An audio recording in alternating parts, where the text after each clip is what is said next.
मंत्री जी, पहले तो आप जीएम और डीआरएम को राजा बना के रखते हैं। एमपी की कोई वैल्यू नहीं है। आपके डीआरएम ऑफिस में दलाल घूमते हैं। एमपी के चिट्ठी की कोई वैल्यू नहीं है, कंफर्मेशन नहीं होता है, और एमपी का सम्मान आपके रेलवे विभाग में कहीं भी नहीं है। एक तो 11 सालों से रेलवे का एग्जाम नहीं हुआ, खाली भर्ती पड़ा हुआ है।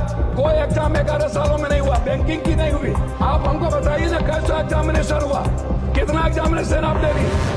पप्पू यादव जी। मोदी जी, मंत्री जी से पहले आग्रह होगा कि मंत्री जी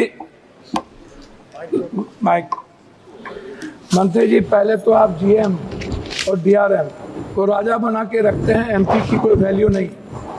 जब वो क्षेत्र जाते हैं तो वो एमपी का रेस्पेक्ट नहीं करते, एमपी को खबर नहीं करते, और उद्घाटन जब कोई रेलवे शुरू होता है तो वहाँ एमपी का कोई सूद नहीं देता। दूसरा, कंफर्मेशन के लिए आपके ऑफिस में, आपके डीआरएम ऑफिस में दलाल घूमते हैं। एमपी के चिट्ठी की कोई वैल्यू नहीं है, कंफर्मेशन नहीं होता है, और एमपी का सम्मान आपके रेलवे विभाग में कहीं भी नहीं है। आरसीटीसी ट्रेन खान पान में आपने आरसीटीसी को 4 रुपया में जिस कपड़े की धुलाई थी, आरसीटीसी ने उसको 25 रुपया कर दिया। आप बोझ बढ़ा दिए आम आदमी पर। आरसीटीसी बड़े रेलवों में खान पान तो दे देती है थोड़ा सा, लेकिन जो गरीब का जहाँ पर लोअर ट्रेन है वहाँ का खान पान बहुत ही गलत है। दूसरी तरफ आप महिला डिब्बा पर, आम डिब्बों में आप लगभग डिब्बा नहीं है, लगभग आप आम आदमी के लिए कोई डिब्बा नहीं है। वह कंफर्मेशन के बगैर जाने वाला डिब्बा 1 या 2 होता है।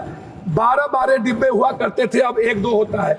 गरीब रथ के तरह या कोई जनरल गाड़ी के तरह कोई गाड़ी आपकी नहीं है। वंदे भारत को आप चलाइए, कोई दिक्कत नहीं है। वंदे भारत को आप सभी जगह से कंफर्मेशन करिए, अच्छी बात है, मैं उसका धन्यवाद देता हूं। लेकिन आप आम आदमी, गरीब, मिडिल क्लास, हमारे अभी चंद्रशेखर जी ने आपसे कहा आप महिलाओं के लिए आरक्षण की कोई व्यवस्था कंपलसरी करिए, महिलाओं के आरक्षण को।